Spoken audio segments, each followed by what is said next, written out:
Hello and welcome. My name is Fletcher from MKAU, and we're taking a quick look at about 2 hours into the game of Tales of Arise. Let you enjoy the cutscene first, and I'll come back to explain a little bit later.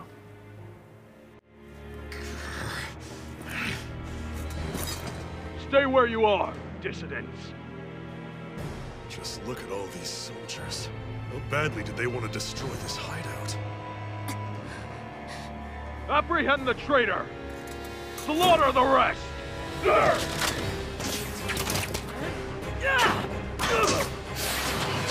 Look out!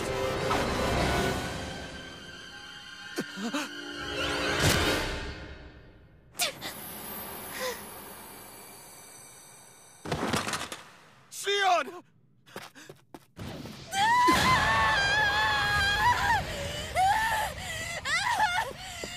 Sion!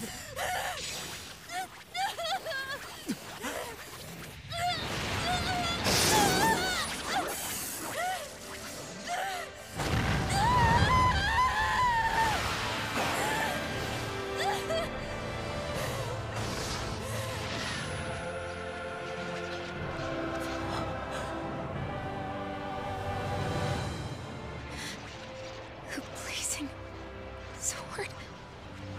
But how? Impossible. The Master Core. He was embedded within her all along. No matter. Kill her if you have to. Just retrieve the core. Attack!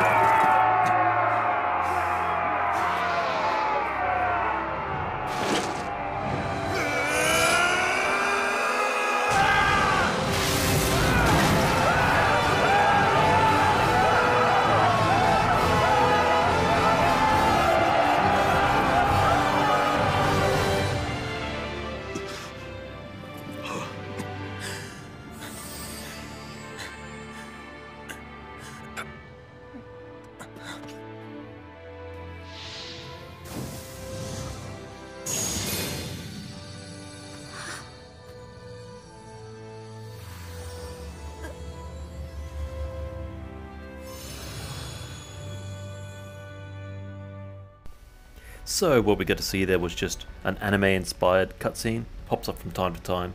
The rest of the game is full 3D rendered, as what you see on screen right now. Some of the cutscenes are insane. They got so much color, so much action on screen, running in 4K, 60 frames per second. It's just a dream.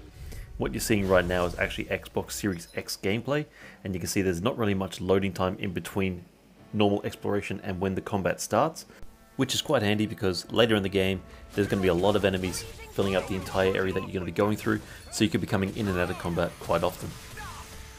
Well, we're on the home stretch now. This is it! Don't take your eyes off the easier said than done.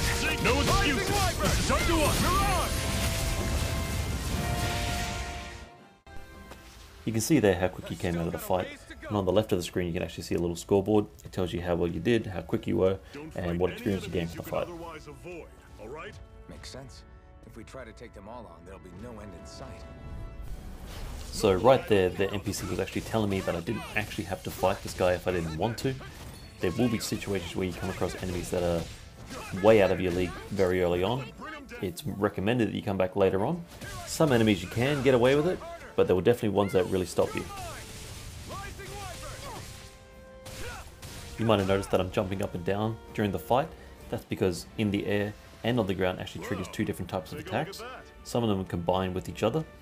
There is an attack that you can do that launches enemies into the air, which you continue the combos once they're up there. And there's also attacks that will throw an enemy to the ground and continue attacks on the ground. So that comes into play later in the game when you've got about 6 party members trying to manage the fight when there's some on the ground and some in the air.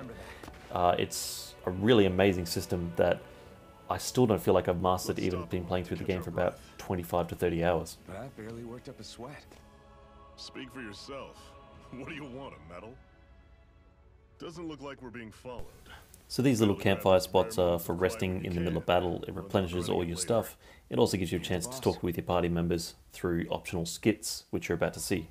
Zephyr, why aren't you concerned about who I am? You feeling left out, son?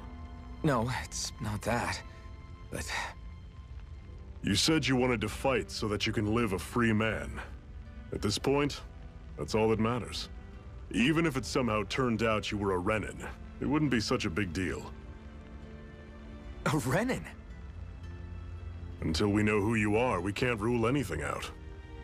Besides, we've already got Shion with us. At this point, what's one more Renin as long as they're on our side? So you don't see every Renin as an enemy? Our goal isn't to hunt down and kill all Renins. We only arm ourselves as much as we need to set ourselves free. If you can believe it, not every Danin agrees with what we're doing either. Are you saying we have enemies among the Danins? Not quite. They're just not up for rebelling, per se. The thing you have to remember is that everyone has their own path to walk. I'm not sure I understand. That's okay. Just focus on what we have to do right now. However, the time will come when you'll need to decide what to do for yourself. So what you just saw then was a skit. They're kind of a staple in the Tales of series. It's evolved a little bit. It uses the 3D models but still keeps the 2D comic book style panel system. You get a lot of exposition through them. It makes it a lot more personal, and you can find out so much more about all of your different party members and their backstories and what influences them. It's just such a great system that the more you invest in the game, the more you get out of it, because the more attached you become to the party members as you're going through the game. We've almost made it to Ulzebek. So I mentioned earlier that you can run into enemies that are far outside your level early on in the game, and it kind of recommends that you go off, do your own thing, level up a bit, and then come back. As you can see there, I took it on anyway because I thought it'd be funny, and it completely destroyed me. Took out both party members in one swipe. She tried to go for the res, just not going to happen. He's just having none of it. And the good thing about the game, it's not too punishing. You die, you kind of just get back up again. Tells you to dust it off and get back out there.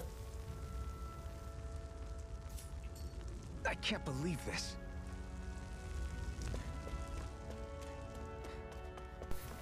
One thing that I really like about the game is the fact that when you're running around and exploring, you can actually see the enemies sitting on the map itself. So if you want to avoid them, you can. If you want to start a fight, all you got to do is walk into them. For example there, I just sidestepped them. Unfortunately I run into the wall and they catch up to me anyway, which starts a fight. So you got two options once a fight starts. You can hack your way through it, use all your abilities, or you can actually press start and press flee. It actually gives you an option to get away from the fight. You have to survive a little timer, but if you can do that, you can get away from the low level fights. It doesn't work in the boss fights, but if you've been through 16 fights in a row and you simply want to get to the end of the area and you want to flee, that's totally an option as well. At a certain point of the game, it actually introduces the new combat feature, which will give you a streak bonus. So the more fights you get into a row in a short period of time, the higher your chance of rewards are. It's a really cool system that encourages creativity. It makes you think outside the box and create new builds so that you synergize with your party members, because the quicker you can get through a fight and get to the next one, the higher the bonus is for more rewards. Okay, people, this is it. Ulzebek. No sign So that about wraps up everything I got for this preview. Make sure you check out MKAUgaming.com and you can see the full written review from myself. My name is Fletcher and this has been MKAU. So this is where the next safe house is? Yes. The last place they'd think to look for enemies is on their own doorstep. That is, assuming anyone actually made it here before us. Zephyr! Looks like we needn't have worried. Come on,